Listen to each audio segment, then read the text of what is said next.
जिंदगी और जोक। लेखक का नाम अमरकांत। महल्ले में जिस दिन उसका आगमन हुआ, सवेरे तरकारी लाने के लिए बाजार जाते समय मैंने उसको देखा था।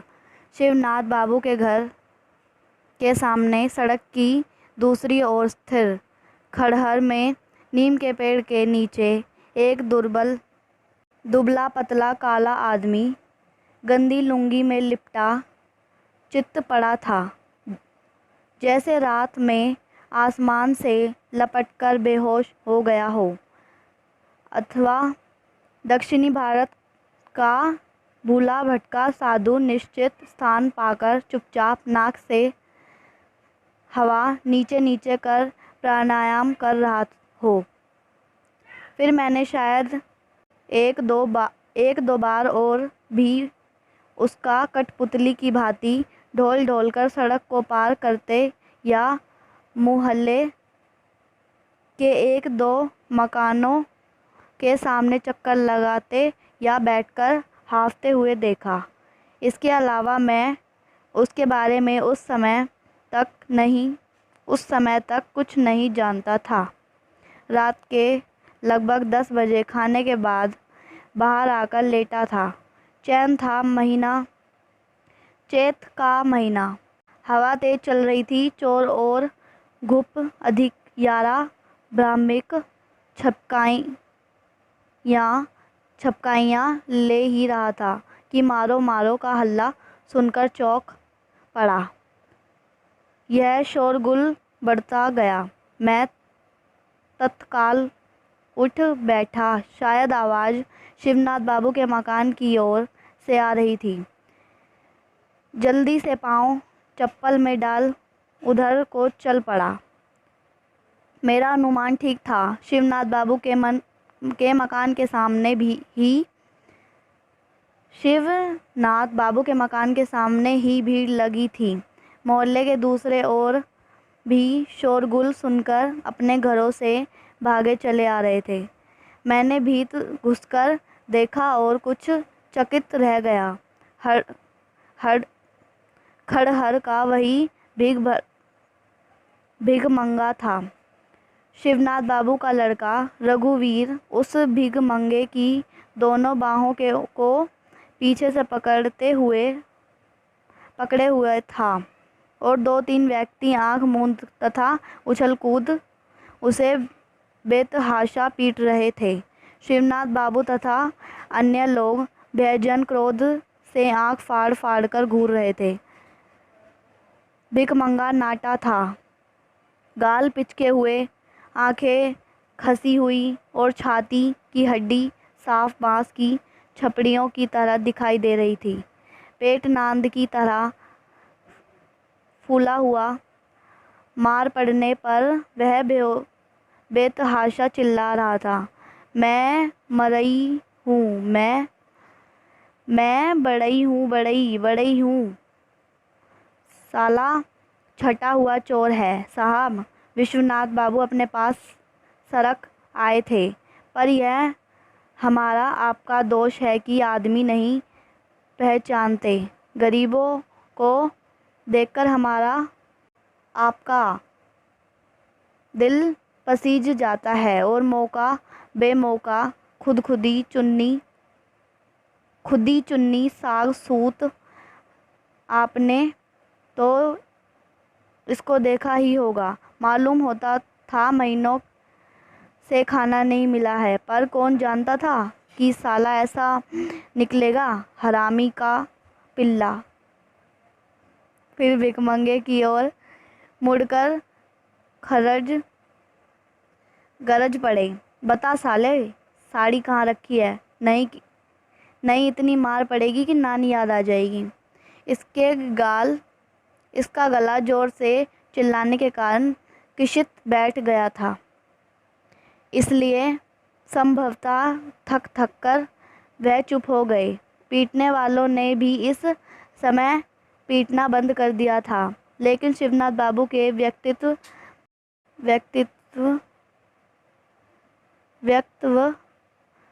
से से रामजी मिश्र का होशरदा पहलवान लड़का शिब्बू अधिकतर प्रभावित मालूम पड़ा। वह अभी अभी आया था और शिवनाथ बाबू का बयान समाप्त होने ही आव देखना ताव भीड़ में से आगे पलक जूता हाथ में से गंदी गालियां देते हुए भिकमंगे को पीटना शुरू कर दिया। एक डेढ़ हफ्ते से मोहल्ले में आए हुए हैं। शिवनाथ बाबू जैसे निश्चित होकर फिर बोले। लालचू कुत्ते की तरह इधर उधर घूम रहा था। सो मारे घर में दया आ गई। एक रोज इसे बुलाकर उन्हें कटोरे में दाल भात तरकारी खाने को दे दी। बस क्या था, परच गया। रोज आने लगा। गैर कोई बात नहीं थी। खैर कोई बात नहीं थी। आपकी दया से ऐसे दो तीन भर भिकमंगे रोज ही खाकर दुआ दे जाते हैं। यह घर में आने लगा तो मौका पड़ने पर एकाध काम भी कर देता था।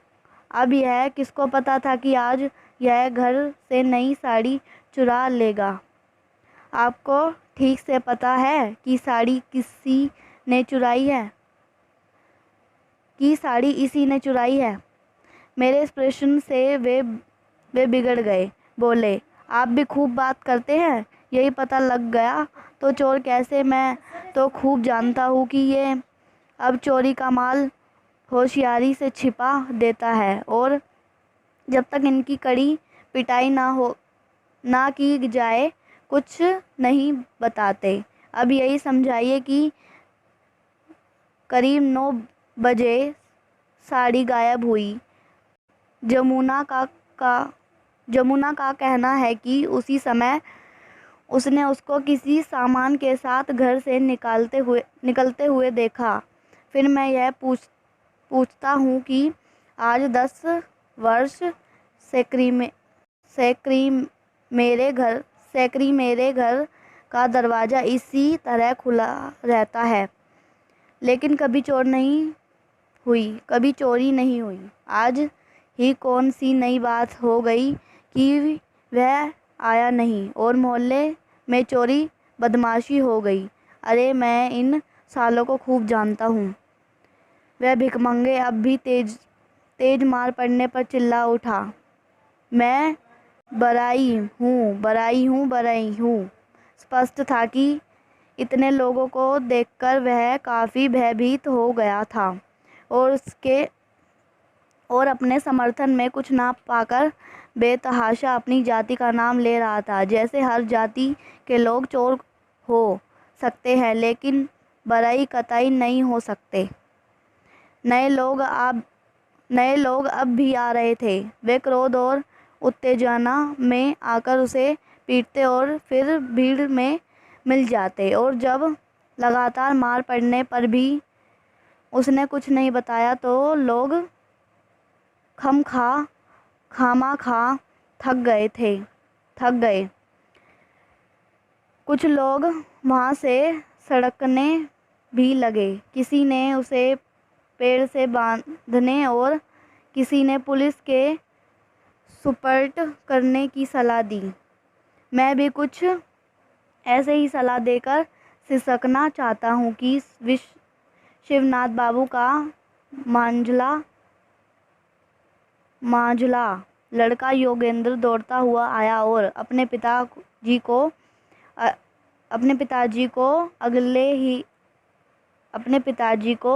अलग ले जाते हुए फुसफुस कुछ बातें की। कुछ देर बाद शिवनाथ बाबू जब वापस आए, उनके चेहरे पर हवाई सी उठ रही थी। एक दो क्षण इधर उधर तथा मेरी और बेचारे की तरह देखने के बाद वह बोले, अच्छा इस बार छोड़ देते हैं। साला काफ़ी पा चुका है। आइंदा ऐसा करते चेतेंगे। लोग विश्वनाथ बाबू को बुरा भला कहकर रास्ता नापने लगे। मैंने उसकी ओर मुस्कुराकर देखा और मेरे पास आकर छिपते हुए बोले, इस बार तो साड़ी घर में ही मिल गई है, पर कोई बात नहीं। चमर सियार डांट थपट पाते ही रहते हैं। पड़ी है चोरी चौराई तो रात भर बाहर खाते हैं। अरे इस पर क्या है, इस पर क्या और कुछ भी नहीं बताते। फिर बाई आँख को खूब से दबाते हुए दांत गोलकर हंस पड़े। चलिए साहब, नीचे और नींबू को दबाने से रस निकलता है। कभी कभी मुझे आश्चर्य होता है कि उस दिन की पिटाई के बाद भी खड़हर का वह भिखमंगा मोहल्ले में टिके रहने की हिम्मत कैसे हो सकता है। उसने सोचा कि निर्दोष छूट जाने के बाद मोहल्ले के लोगों का विश्वास और सहानुभूति उसको प्राप्त हो जाएगी और दूसरी जगह उसी अनिश्चितता का सामना करना पड़ेगा। चाहे जो हो, उसके प्रति मेरे दिलचस्पी अब और बढ़ गई थी। मैं उसको खड़हर में बैठकर कुछ खाते या चुपचाप सोते या मोहल्ले में डगमग ससकते हुए देखा। लोग अब उसके कुछ न कुछ दे देते। बचा हुआ बासी या झूठा खाना पहले कुत्ते या गाय भैंसों को दे दिया जाता, परंतु अब औरतें बच्चों को दौड़ा देती कि जाकर भिखमंगे को दे आए। कुछ लोगों ने तो उसको कोई पूछता हुआ साधु महात्मा तक कह डाला और धीरे धीरे गटहर का परित्याग कर दिया और आम सहानुभूति एवं विश्वास का आश्चर्यजनक लाभ उठाते हुए जब वह किसी न किसी के ओसारे या दालान में जमीन पर सोने बैठने लगा तो लोग उसे हल्के फुल्के काम भी लेने लगे। दया माया के मामले में शिवनाथ बाबू से पार पाना टेढ़ी खीर है, किंतु भिखमंगा उनके दरवाजे पर जाता ही ना था। लेकिन एक दिन उन्होंने किसी शुभ मुहूर्त में उसे सड़क से गुजरते समय संकेत से अपने पास बुलाया और तिरछी नज़रों से देखते हुए मुस्कुराकर बोले, देख बे, तूने चाहे जो कुछ भी किया, हमने तो यह सब नहीं देखा जाता। दर दर भटकता रहता है, कुत्ते सूअर का जीवन जीता है। आज से इधर उधर भटकना छोड़, आराम से यहीं रह और दोनों जून पेट भरकर खा। पता नहीं यह शिवनाथ बाबू ने स्नेह से संभव हुआ या डर से, पर भिखमंगा उनके यही स्थायी रूप से रहने लगा। उन्हीं के यह उसका नामकरण भी हुआ। उसका नाम गोपाल भी था, लेकिन शिवनाथ बाबू के दादा का नाम गोपाल सिंह था, इसलिए घर की औरतों की जबान से वह नाम उतरता ही ना था। उन्होंने उसको रजुआ कहना आरंभ किया और धीरे धीरे यही नाम सारे मोहल्ले में प्रसिद्ध हो गया। किंतु रजुआ के भाग्य में कुछ दिनों तक शिवनाथ बाबू के यहाँ टिकना ना लिखा था। बात यह थी कि मोहल्ले के लोगों को यह कतई पसंद ना था कि केवल दोनों जून भोजन ना रजुआ शिवनाथ बाबू की सेवा करे। जब भगवान ने उनके उनके बीच एक नौकर भेज ही दिया था तो उस पर उनका ही उतना ही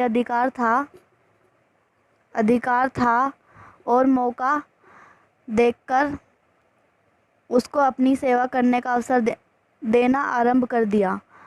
वह शिवनाथ बाबू के किसी काम से जाता तो रास्ते में कोई ना कोई उसको पैसे देकर किसी काम की फरमाइश कर देता और यदि वह आनाकानी करता तो संबंधी व्यक्ति बिगड़कर, साला तू शिवनाथ का गुलाम है, वह क्या कर सकते हैं, मेरे यहाँ बैठकर खाया कर, वह क्या खिलाएंगे, बासी भात ही तो देते होंगे। रजुआ शिवनाथ बाबू से अब भी डरता था, इसलिए उसने छिपकर ही वह अन्य लोगों का काम करता, किंतु उसको पीटने का और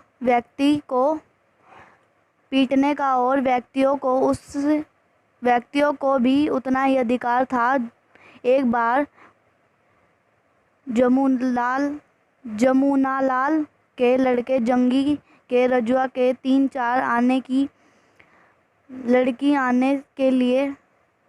लकड़ी आने के लिए कहा और रजुआ फौरन आने का वायदा करके चला गया, पर वह शीघ्र न आ सका क्योंकि शिवनाथ बाबू के घर की औरतों ने उसे इस या उस काम से बांध रखा। बाद में वह जब जमुना लाल के यहाँ पहुँचा तो जंगी ने पहला काम यह किया कि 2 थप्पड़ उसके गाल पर जड़ दिए। फिर गरजकर बोला, सुअर, धोखा देता है, कह देता नहीं आऊँगा।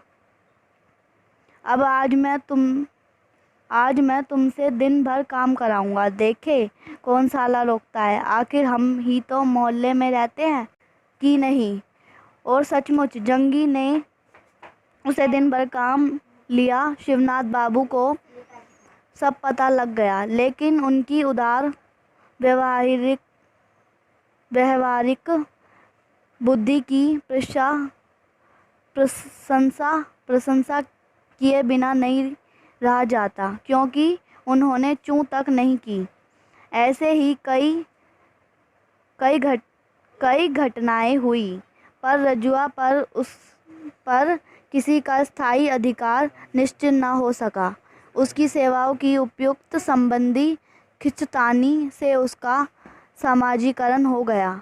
मोहल्ले का कोई भी व्यक्ति 2-4 रुपए देकर स्थायी रूप से नौकर रखने को तैयार न हुआ, क्योंकि वह इतना शक्तिशाली कतई न था कि 24 घंटे नौकर की महान जिम्मेदारियां संभाल सके। वह तेजी के हाथ 25-50 गगरे पानी ना भर सकता था। बाजार से दौड़कर भागी सामान सौदा ना ला सकता था। अतएव लोग अपने छोटे मोटे काम ले लेते और इच्छा अनुसार उसे कुछ न कुछ दे देते।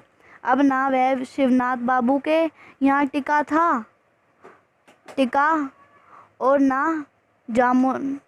ना जमुनालाल के यहाँ, क्योंकि उसके कोई टिकने ही नहीं देता। इसको रजुआ ने भी समझ लिया और मोहल्ले के लोगों ने भी।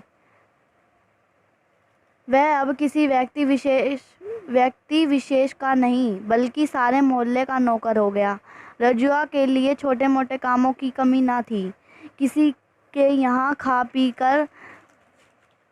कर वह बाहर की चौकी और जमीन पर सो जाता था। चौकी या जमीन पर सो रहता और सवेरे उठता तो मोहल्ले के लोग उसके मुंह जोड़ते। नौकर चाक किसी के यहाँ बहुत दिन तक टिके नहीं थे और भाग भाग कर रिक्शे चलाने लगते या किसी मिल या कारखाने के काम करने लगते। 2-4 व्यक्ति के यहाँ ही नौकर थे। अन्य घरों में कड़ाही का पानी भर देता तो, लेकिन वह गगरों के साहब से पानी देता और यदि एक गगरा भी अधिक देता तो उसका मेहनताना पाई वसूल कर लेता। इस स्थिति में रजुआ का आगमन जैसे भगवान का वरदान था। लोग उसे छोटा बड़ा काम लेकर इच्छानुसार उसकी मजदूरी चुका देते। यदि उसके कोई छोटा काम किया तो उसे बासी रोटी या भात या भुना हुआ चना या सत्तू दे दिया जाता और वह कोने में बैठकर छपुड़ खा फाक लेता। अगर कोई बड़ा काम कर देता तो 1 जून का खाना मिल जाता, पर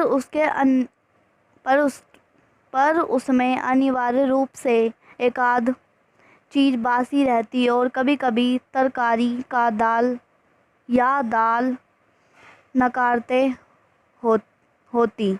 कभी भात नमक मिल जाता जिसे वह पानी के साथ खा जाता। कभी-कभी रोटी अचार और कभी-कभी तो सिर्फ तरकारी ही खाने या दाल पानी को मिलती।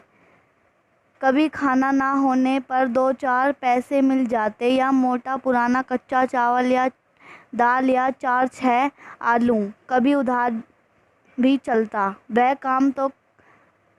वह काम कर देता और उसके अवज में फिर किसी दिन कुछ ना कुछ पा जाता। इसी बीच वह मेरे घर भी आने लगा था, क्योंकि मेरी श्रीमती जी बुद्धि के मामले में किसी से पीछे ना थी।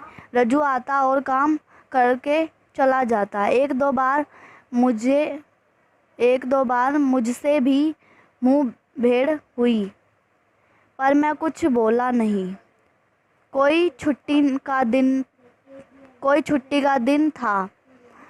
मैं बाहर बैठा एक किताब पढ़ रहा था कि इतने में रजुआ भीतर आया और कोने में बैठकर कुछ खाने लगा। मैंने घूमकर एक निगाह उस पर डाली। उसके हाथ में रोटी और थोड़ा सा अचार था और वह सुअर की भांति चपक खा रहा था, चपुड़ खा रहा था। बीच बीच में यह मुस्कुरा पड़ता, जैसे कोई बड़ी मंजिल सर करके बैठा हो। मैं उसकी ओर देखता रहा और मुझे वह दिन याद आ गया जब चोरी के अभियोग में उसकी पिटाई हुई थी। जब वह खाकर उठा तो मैंने पूछा, क्यों रे रज्जू, तेरा घर कहाँ है? वह झक पकाकर खड़ा हो गया, फिर मुंह टेढ़ा करके बोला, सरकार, रामपुर का रहने वाला हूँ। और उसके दांत निपोड़ दिए। गांव छोड़कर यहाँ क्यों चला आया? मैंने पुनः प्रश्न किया। क्षण भर वह असमंजस में मुझे खड़ा तकता रहा, फिर बोला, पहले रसड़ा में था मालिक। जैसे रामपुर से सीधे बलिया आना कोई अपराध हो, उसके लिए संभव क्यों ना, कोई महत्व नहीं था। जैसे गांव छोड़ने का जो भी कारण हो, वह अत्यंत सामान्य व स्वाभाविक था और वह ना उसके बताने की चीज़ थी और ना ही किसी को समझाने की। रामपुर में कोई है तेरा? मैंने 1-2 क्षण उसको गौर से देखने के बाद दूसरा सवाल किया। नहीं मालिक, बाप और 2 बहन थी, टाउन में मर गई। वह फिर दांत निपोड़ हंस पड़ा। उसके बाद मैंने कोई प्रश्न नहीं किया, हिम्मत नहीं हुई। वह फ़ौरन वहाँ से सड़क गया और मेरा हृदय कुछ अजीब सी घृणा से भर उठा। उसकी खोपड़ी किसी हलवाई की दुकान पर दिन में लटकते काले गैस लैंप की भांति हिल डुल रही थी।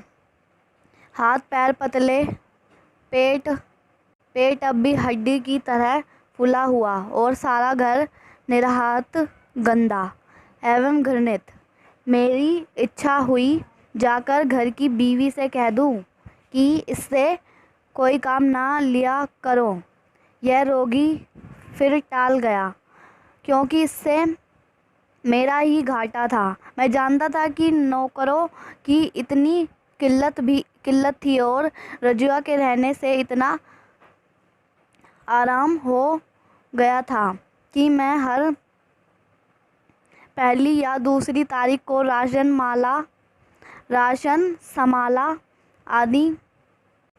मसाला आदि खरीदने महीने भर के लिए निश्चित हो गया। इनकिलाब जिंदाबाद, महात्मा गांधी की जय। कुछ महीनों के बाद एक दिन जब मैं अपने कमरे में बैठा था कि मुझे रजुआ के नारे लगाने फिर हिर हिर हंसने की आवाज़ सुनाई दी। मैं चौंका और मैंने सुना। आंगन में पहुंचकर वह जोर से कह रहा है, मालिकाइन थोड़ा नमक होगा? राम बली मिस्र के यहाँ से रोटी मिल गई है, दाल बनाऊंगा। मेरी पत्नी चूल्हे चौके में लगी थी। उसने कुछ देर बाद उसको नमक देते हुए पूछा, रजुआ सच बताना, तुझे नहाए हुए कितने दिन हो गए? खिचड़ी नहाता हूँ ना मालिकाइन जी, वह नमक लेकर बोला और हंसते हुए भाग गया। मैं कमरे में बैठा यह सब सुन रहा था। संभवतः उसको मेरी उपस्थिति का ज्ञान ना था, अन्यथा वह ऐसी बात ना करता। लेकिन यह बात साफ थी कि अब वह मोहल्ले में जम गया है। उसको खाने पीने की चिंता नहीं है। इतना ही नहीं, अब वह मोहल्ले भर से जय पा रहा है। लोग अब उससे हंसी मजाक भी करने लगे और उससे मारने पीटने जाने का किंचित मात्र भी भय नहीं। अवश्य ही यह बात थी और वह स्थिति में परिवर्तन से लाभ उठाते हुए ठिर हो गया था। इसलिए उसने अपने आगमन की सूचना देने के लिए राजनीतिक नारे लगाए थे, जैसे वह कहना चाहता हो कि मैं हंसी मजाक का विषय हूँ। लोग मुझसे मजाक करें, जिससे मेरे हृदय में हिम्मत ठाठस बंधे। मुझे बड़ा ही आश्चर्य हुआ, लेकिन कुछ ही दिन बाद मैंने उसकी एक और हरकत देखी जिससे मेरे अनुमान की पुष्टि होती थी। सायकाल हफ्ते से आ रहा था कि जियोतोराम के गोले के पास मैंने रजुआ की आवाज़ सुनी। पतिया की स्त्री बर्तन मांज रही थी और उसके पास खड़ा रजुआ टेढ़ा मुंह करके बोल रहा था, सलाम हो भोजी, समाचार ठीक है ना? अनंत में बेमतलब ही हंसने लगा। पतिया की बहू ने थोड़ा मुस्की काटते हुए सुनाया, दूर हो पापी, समाचार पूछने का तेरा ही मुंह है। चल आ जा, नहीं तो झूठ की काली हड्डी वह मारूंगी कि सारी लफ गई। यहाँ उसने एक गंदे मुहावरे का इस्तेमाल किया, लेकिन मालूम पड़ा है कि रजुआ इतने ही से खुश हो गया, क्योंकि वह मुंह फैलाकर हंस पड़ा और फिर तुरंत उसके 2-3 बार सिर को ऊपर झटका देते हुए ऐसी किलकारियाँ लगाई जैसे घास चरते हुए गधा अचानक सिर उठाकर झी छीटू छीटू कर उठा है। फिर तो यह उसकी आदत हो गई है। सारे मोहल्ले को छोटी जातियों की औरतों से उसने भोजिया का संबंध जोड़ लिया था। उसको देखकर वह बहुत हल्की फुल्की छेड़खानी कर देता जिसके उत्तर में उसे आशानुकूल गालियाँ झिड़कारियाँ सुनने को मिल जाती और तब वह गधे की तरह डिड़चू कर उठता। कुएं पर पहुंचकर वह किसी औरत को कनखी वह निहारता और अनंत में पूछ बैठा, यह कौन है? अच्छा, बड़की भोजी है। सलाम भोजी। सीताराम राम नाम जपना, पराया माल अपना। इतना कहकर वह सुस्तपूर्ण हंस पड़ता। वह किसी काम से जा रहा होता, पर रास्ते में किसी औरत को बर्तन मांजते या अपने दरवाजे पर बैठे हुए या कोई काम करते हुए देख लेते तो 1-2 मिनट के लिए वहां पहुंच जाता। बेहा की तरह हंसकर कुशल क्षेम पूछता और अनंत में छिड़की गाली सुनकर किलकारियाँ मारते हुए वापस चला जाता। धीरे धीरे वह इतना सहक गया कि नीची जाति की किसी जवान स्त्री को देखकर, चाहे वह जान पहचान की हो या ना हो, दूर से ही हिचकी दे देकर किनकने लगा। मेरी तरह मोहल्ले के अन्य लोगों ने भी उसके इसी परिवर्तन को गौर किया था और संभवतः इसी कारण लोग उसे रजुआ साला कहने लगे। अब कोई बात कहनी होती, कितनी गंभीर काम के लिए पुकारना होता, लोग उसे रजुआ साला कहकर बुलाते और अपने काम की फरमाइश करते हंस पड़ते।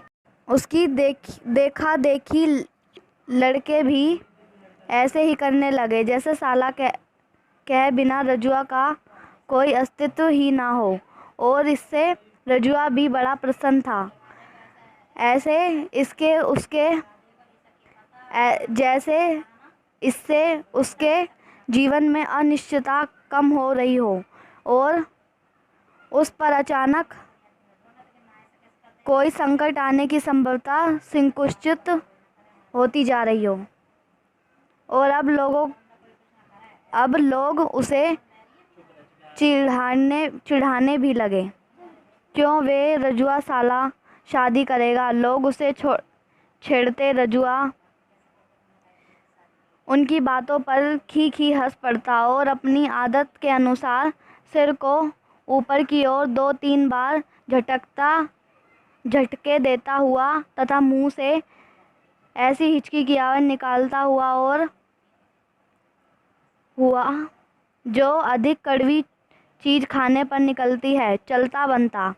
वह समझ गया था कि लोग उसे देखकर खुश होते हैं और अब वह सड़क पर चलते, गाली से गुजरते, घर से घुसते, काम की फरमाइश लेकर घर से निकलते और कुएं पर पानी भरते समय जोरों से चिल्लाकर उस समय के राजनीतिक नारे लगाता या कबीर की गलत सलत बानी बोलता या किसी की सुनी हुई कविता या दोहरे की 1-2 पंक्ति गाता। ऐसा करते समय वह किसी और देखता नहीं, बल्कि टेढ़ा मुंह करके जमीन की ओर देखता हुआ मुंह फैला कर हंस जाता, जैसे वह दिमाग की आंखों से देख रहा हो कि उसकी हरकतों को बहुत से लोग देख सुनकर प्रसन्न हो रहे हैं। सायंकाल दफ्तर से आने और नाश्ता पानी करने के बाद मैं प्राय हवा घोरी करने निकल जाता हूँ। रेलवे लाइन पटककर भासडीह की ओर जाना मुझे बहुत अच्छा लगता है।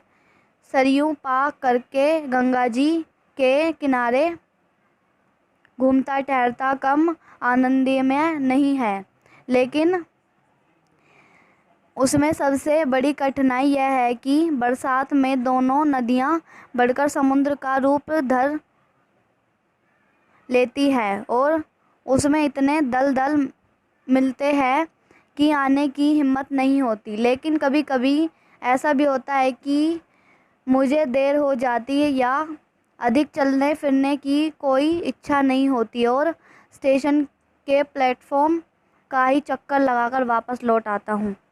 15-20 दिन बाद एक दिन सायंकाल स्टेशन के प्लेटफॉर्म पर ठहरने गया। स्टेशन के फाटक के प्लेटफॉर्म पर आने के बाद मैं बाईं तरफ जीआरपी की चौकी की ओर बढ़ चला, किंतु कुछ कदम ही चला था कि मेरा ध्यान रजुआ की ओर गया, जो मुझसे कुछ दूर आगे था। वह भी उधर ही जा रहा था। मुझे कुछ आश्चर्य नहीं हुआ, क्योंकि शहर से काफ़ी लोग दिशा मैदान के लिए कठरनाला जाते थे, जो स्टेशन के पास ही बहता है। मैं धीरे धीरे चलने लगा, पर रजुआ टहरनाला नहीं गया, बल्कि जीआरपी की चौकी के पास कुछ ठिठक कर खड़ा हो गया। अब मुझे कुछ आश्चर्य हुआ। क्या वह किसी मामले में पुलिस वाले के चक्कर में आ गया है? मेरी समझ में ना आया और उत्सुकतावश मैं तेज चलने लगा। आगे बढ़ने पर स्थिति कुछ समझ में आने लगी। चौकी के सामने एक बेंच पर बैठे पुलिस के 2-3 सिपाही कोई हंसी मजाक कर रहे थे और उसके थोड़ी दूर पर नीचे एक नंगी औरत बैठी हुई थी। वह औरत और कोई नहीं, एक पागल थी, जो कई दिनों से शहर का चक्कर काट रही है। उसको मैंने कई बार चौक में तथा एक बार सरयू के किनारे देखा था। उसकी उम्र लगभग 30 वर्ष होगी और वह बदसूरत, काली तथा निहारत गंदी थी। वह जहाँ जाती कुछ लफके हा-हू करते उसके पीछे हो जाती। वह उसको चिढ़ाते, उस पर ईंट फेंकने और जब वह तंग आकर चीखती, चिल्लाती, भागती तो लड़के उसके पीछे दौड़ते। रजुआ उस पागल के पास ही खड़ा था। वह कभी शंकित आंखों से पुलिस वाले को देखता, फिर मुंह फैलाकर हंस पड़ता और मुटर पगली को ताकने लगता, परंतु पुलिस वाले संभवतः उसकी ओर ध्यान ना दे रहे थे। मुझे बड़ी शर्म मालूम हुई, किंतु मैं इतना समीप पहुंच गया था कि अचानक घूमकर लौटना ना हो सका। इसके अलावा असली बात जानने की उत्सुकता भी थी। मैं शून्य की ओर देखता हुआ आगे बढ़ा, लेकिन लाख कोशिश करने पर भी उधर दृष्टि चली ही जाती। रजुआ शायद पुलिस वालों की लापरवाही का फ़ायदा उठाते हुए आगे बढ़ गया था और सिर नीचे झुकाकर अत्यंत ही प्रसन्न होकर हंसते हुए पुचकारते आवाज़ में पूछ रहा था, क्या है पागल राम, भात खाओगी? इतने में पुलिस वालों में से एक से कड़कर प्रश्न किया, कौन है बे साला, चलता बन, नहीं तो मारते मारते भूसा बना दूंगा। रजुआ वहाँ से थोड़ा हट गया और हंसते हुए बोला, मालिक मैं रजुआ हूँ, भाग जा साले। गीदड़ की तरह ना मालूम कहाँ से आ पहुँचा। संभवतः दूसरे सिपाही ने कहा और फिर से सभी ठहरका मारकर हंस पड़े। मैं अब काफ़ी आगे चला गया था और इससे अधिक मुझे कुछ सुनाई ना पड़ा। मैं जल्दी जल्दी प्लेटफॉर्म से बाहर निकल गया, किंतु मामला यही समाप्त नहीं हो गया। घर आकर मैंने आंगन में चारपाई डाल बड़ी मुश्किल से आधा घंटा आराम किया होगा कि मेरी पत्नी भागती हुई और कुछ मुस्कुराती हुई तेजी से बोली, अरे ज़रा जल्दी से बाहर आइए तो एक तमाशा दिखाती हूँ तुम हमारी कसम, ज़रा जल्दी उठिए। मैं अति अनिच्छुक पूर्व उठा और बाहर आकर जो दृश्य देखा उससे मेरे हृदय में एक ही साथ आश्चर्य व घृणा के साथ ऐसे भाव उठे जिन्हें मैं व्यक्त नहीं कर सकता। रजुआ स्टेशन की नंगी पगली से आगे आगे आ रहा था। पगली कभी इधर उधर देखने लगती या बड़ी हो जाती तो रजुआ पीछे होकर पगली की उंगली पकड़कर थोड़ा आगे ले जाता और फिर से छोड़कर थोड़ा आगे चलने लगता तथा पीछे घूमकर पगली से कुछ कह जाता। इसी तरह वह पगली को सड़क की दूसरी ओर स्थिर करवाहटों की छत पर ले गया। ये करवाहटर मेरे मकान के सामने दूसरी पटरी पर बने थे और वे एक दूसरे से सटे थे। उनकी छतें खुली थी और उस मोहल्ले के लोग जाड़े में धूप लिया करते और गर्मी में रात को लावारिस